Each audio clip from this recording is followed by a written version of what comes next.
اس کے پورے 500 برس بعد سن 571 عیسوی میں حضور کی پیدائش ہوئی، ولادت با سعادت محمد رسول اللہ صلی اللہ علیہ وسلم۔ 610 میں آپ پر وحی کا آغاز ہوا، لیکن حضور کے ساتھ ان کا معاملہ کیا رہا؟ اول تو جبکہ حضور ابھی مکے ہی میں تھے، یہودیوں نے ریشہ دوانیاں شروع کر دی حضور کے خلاف۔ قریش مکہ کو سکھاتے تھے، پڑھاتے تھے، ان سے یہ پوچھو، ان سے یہ پوچھو، یہ اس طرح تنگ کرو، ان سے یہ امتحان لو، یہ آپ کے علم میں ہے۔ سورہ بنی اسرائیل میں، سورہ کہف میں وہ سوالات، جو امتحانی سوالات آئے تھے، ذوالقرنین کون تھا، اصحاب کہف کون تھے، تم رسول بنے پھرتے ہو تو بتاؤ، اور یہ روح کی حقیقت کیا بتاؤ۔ یہ ساری ریشہ دوانیاں کر رہے تھے بیٹھے ہوئے، ابھی وہیں پر حضور ابھی پہنچے بھی نہیں۔ ہجرت فرما کر حضور تشریف لے آئے تو حضور نے، جسے ماسٹر سٹروک کہا جائے گا، یعنی اسٹیٹس مین شپ کا ماسٹر سٹروک، آپ نے مدینے میں آتے یہودیوں کے ساتھ پیکٹ کر دیا، جوائنٹ ڈیفنس پیکٹ آف مدینہ، کہ اگر مکے والے ہم پر حملہ کریں گے تو ہم مل جل کر ایک قوم کی حیثیت سے مقابلہ کریں گے۔ یہ میثاق مدینہ کہلاتا ہے، جس کے بہت غلط معنی پہنائے جا رہے ہیں آج کل۔ بہرحال میں موضوع میرا چونکہ یہ نہیں، میں ادھر نہیں جاؤں گا۔ لیکن ہوا کیا؟ ہر مرتبہ یہ خیانت کے مرتکب ہوئے، ان نے جو عہد کیے تھے ان سے پھرے، اندر ہی اندر سازش، ریشہ دوانی، حضور کی بدترین دشمنی۔ سورہ نساء کی آیت نمبر 12 میں، 14 میں، 13 میں فرمایا ہے، لا تزال تطلع علی خائنۃ منہم، اے نبی ہمیشہ آپ کے علم میں ان کی طرف سے خیانتیں، بددیانتیاں آتی رہیں گی۔ اور بار بار وہ مسلسل جنگ کی آگ بھڑکاتے تھے، قریش کو دعوت دیتے، آؤ آؤ آؤ، ہم اندر سے بغاوت کر دیں گے، تم آؤ تو صحیح، ختم کریں محمد کو اور اہل ایمان کو صلی اللہ علیہ وسلم رضی اللہ تعالی عنہم اجمعین۔ لیکن پھر جب وہ آتے تھے تو یہ دبک جاتے تھے، ان میں ہمت نہیں تھی، میدان کے مرد نہیں رہے تھے۔ یہ سورہ حشر میں ان کا نقشہ کھینچا گیا ہے، کھلے میدان میں مقابلے کی اس کے اندر صلاحیت ہی نہیں ہے۔ یہ تو فصیلوں کے پیچھے سے، جیسے عورتیں کہیں دیہات میں لڑائی ہوتی ہے تو مرد جو ہے گلیوں میں لڑتے ہیں، عورتیں اوپر سے پتھر پھینکتی ہیں، بس وہ کام یہ کر سکتے تھے، من ورائے جدر، فصیلوں کے پیچھے سے، جنگ میں میدان میں نہیں آ سکتے۔ بہرحال قرآن مجید میں ہے یہ، سورہ مائدہ کی آیت نمبر 64، کلما اوقدوا نارا للحرب اطفاها اللہ۔ اکثر و بیشتر مواقع پر تو یہ جب آگ بھڑکاتے تھے جنگ کی، اللہ اسے بجھا دیتا تھا۔ لیکن بہرحال اس کے باوجود جنگیں ہوئی، غزوہ بدر، غزوہ احد ہوئی کہ نہیں؟ یہ ساری اس اصل شرارت میں، اور اس کے نتیجے میں حضور نے پھر ایک ایک کر کے 3 قبیلوں کو سزا دی۔ غزوہ بدر کے فوراً بعد بنو قینقاع نکالے گئے مدینے سے، غزوہ احد کے فوراً بعد بنو نذیر نکالے گئے، اور غزوہ احزاب کے بعد بنو قریظہ نکال دیے گئے۔ یہ تو میں نے آپ کے سامنے رکھ دیا صرف حضور کے زمانے میں ان کا کیا رویہ رہا، دشمن۔ رات بھی ہم نے وہ آیت پڑھی تھی، لَتَجِدَنَّ أَشَدَّ النَّاسِ عَدَاوَةً لِلَّذِينَ آمَنُوا الْيَهُودُ وَالَّذِينَ أَشْرَكُوا، اہل ایمان کی دشمنی میں شدید ترین تم پاؤ گے یہودیوں کو اور مشرکین۔ مشرکین بھی بعد میں ہے، پہلے یہودی۔ حضور کے بعد کیا ہوا اب یہ نوٹ کیجئے، یہ ان کی تاریخ کا دوسرا دور ہے۔ حضرت عمر رضی اللہ تعالیٰ عنہ کا عہد خلافت ہے، بیت المقدس کا محاصرہ کیا گیا، فصیل بڑی اونچی، شہر اندر سے سیلف سفیشینٹ، حملے کا راستہ کوئی نہیں، محاصرہ طول کھینچ رہا ہے، لیکن ان کے پاس رسد بھی موجود ہے، پانی بھی موجود ہے، وہ دروازے بند کر کے بیٹھے ہوئے ہیں۔ بالآخر اللہ تعالیٰ کی مشیت کا ظہور کیسے ہوا؟ ان کے کچھ علماء آئے فصیل پر، کہا دیکھو مسلمانوں، تم قیامت تک بھی یہاں پڑے رہو گے محاصرہ کر کے، ہمارا یہ شہر فتح نہیں ہوگا۔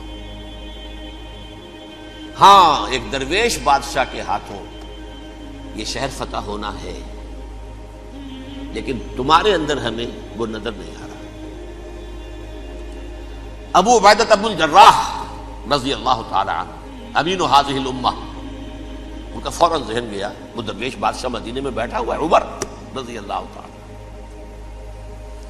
اب ایک اور عمر بھی ہے جو قندھار میں بیٹھا ہے، نقشہ وہی ہے، سادگی کی حد تک نقشہ وہی ہے، بالکل وہی، اپنی آنکھوں سے دیکھا ہے وہی سادگی۔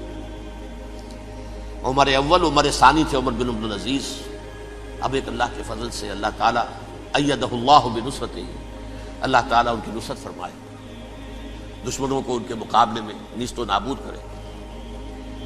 انہوں نے ریکویسٹ بھیج دی کہ حضور تشریف لائیے، یہ شہر فتح ہو جائے گا۔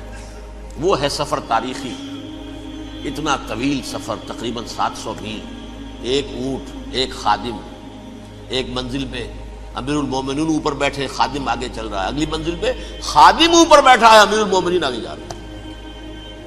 اور جب پہنچے ہیں تو وہ باری تھی خادم کی، اس نے ہاتھ جوڑ دیا، حضور خدا کے لیے تم کیا کہیں گے لوگ، وہ میرا برا حال کر دیں گے، تمہیں شرم نہیں آئی؟ امیر المومنین پیدل آگے چل رہے ہیں نکیل پکڑ کر، اور تم بیٹھے ہو اوپر براجمان ہو۔ حضرت عمر فرمایا الدور دورک، نہیں باری تمہاری ہے، بیٹھ۔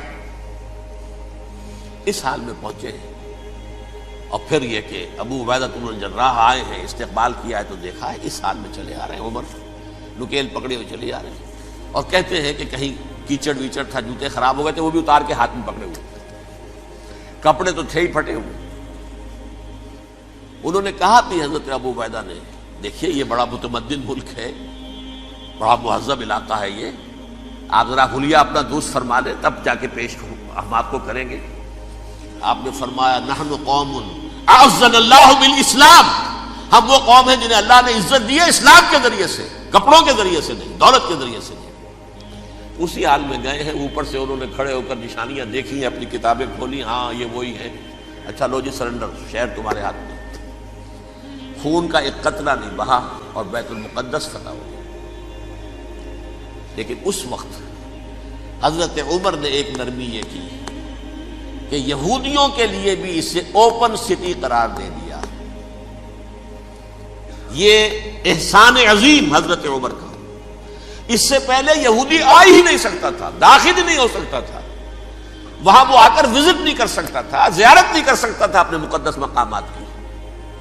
حضرت عمر نے یوں سمجھیے کہ تقریباً 550 برس کے بعد ان کے لیے راستہ کھولا ہے کہ ہاں تم آ سکتے ہو، زیارت کر سکتے ہو۔ لیکن یہ عیسائیوں نے لکھوایا معاہدے کے اندر، انہیں یہاں آپ آباد ہونے کی اجازت نہیں دیں گے، لیکن کم وزٹ دی پلیسز، دیکھیں زیارتیں کریں اور جائیں۔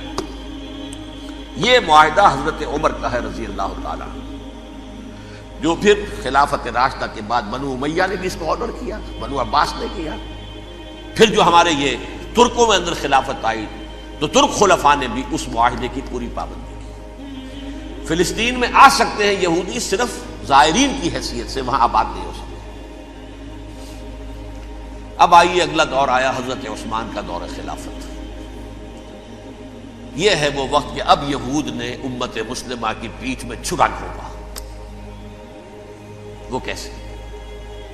ایک یہودی عبداللہ ابن سبا اسلام کا لبادہ اوڑھ کر آ گیا،